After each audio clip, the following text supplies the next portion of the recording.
Assalamualaikum warahmatullahi wabarakatuh. Perkenalkan, saya Rehan Ananta, mahasiswa Institut Pertanian Bogor. Saat ini saya ada di Sapi Bagus Farm.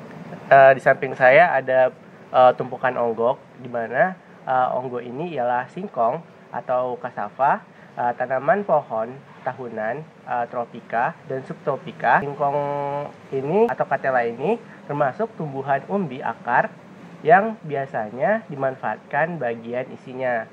Nah, untuk pemanfaatan singkong sendiri bisa diambil atau bisa digunakan ada 3 bahan, yaitu daunnya, batang, dan juga singkongnya sendiri. Nah, untuk daunnya sendiri, sama kita tahu bahwa daun singkong ini mengandung zat racun yang dinamakan cyanida. Bagaimana sih pengolahan daun singkong ini agar tidak mengandung zat cyanida saat kita memberi pakan? Nah, sahabat sapi bagus bisa melakukan beberapa proses seperti pengeringan dan pemanasan pada daun singkong tersebut. Nah, selanjutnya untuk batang.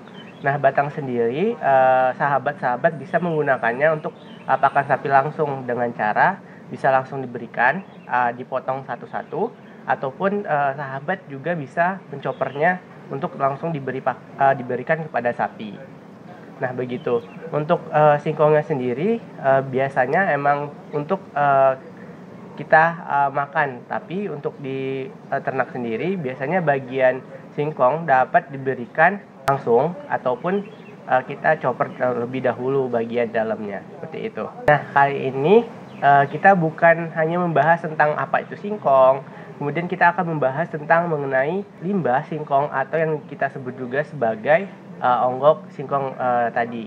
Pertama, onggok itu apa sih? Nah, onggok ini merupakan limbah pada agroindustri yang biasanya pembuatan tepung tapioka dan tepung-tepung lainnya yang dapat kita jadikan sebagai media fermentasi atau langsung kita berikan kepada ternak, baik itu sapi, kerbau, kambing, atau ternak unggas lainnya.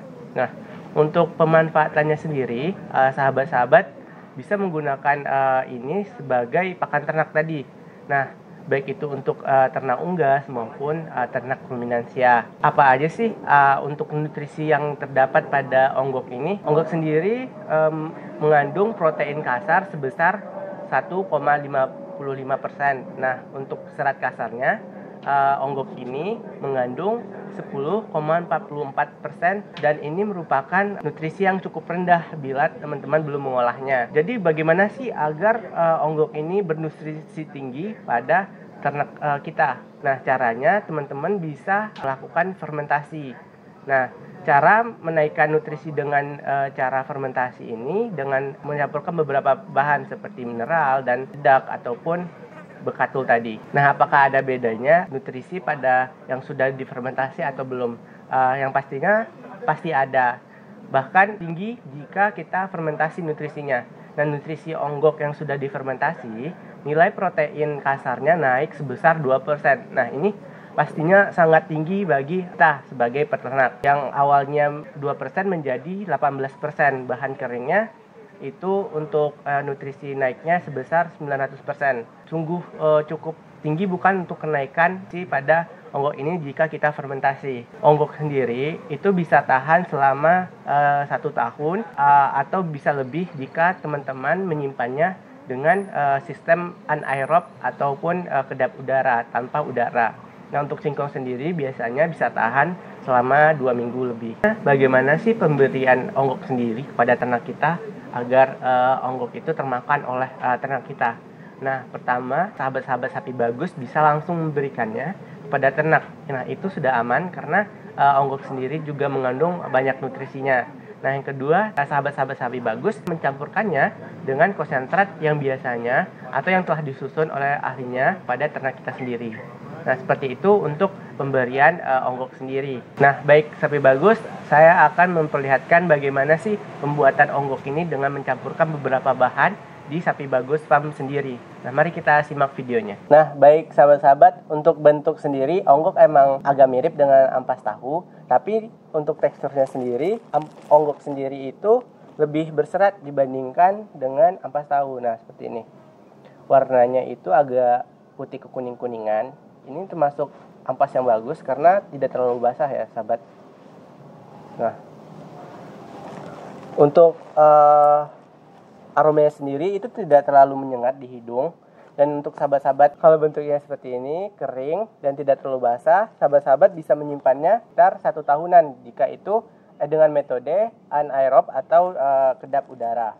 Baik sahabat-sahabat Sapi Bagus, kita sudah berada di tempat penggilingan konsentrat di Sapi Bagus Farm. Nah, di sini saya akan mencampurkan onggok tadi ke konsentrat yang telah jadi. Nah, pertama sahabat-sahabat bisa menakarnya berapa onggok yang akan kita masukkan ke konsentrat ini. Nah, dengan cara sahabat-sahabat bisa mengira-ngira berapa untuk kebutuhan sapi kita.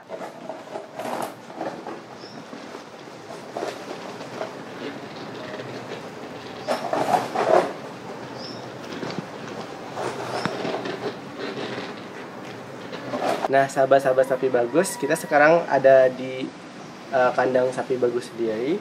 Nah, untuk yang akan kita lakukan ialah memberikan onggok ini langsung kepada sapi tanpa campuran konsentrat apapun.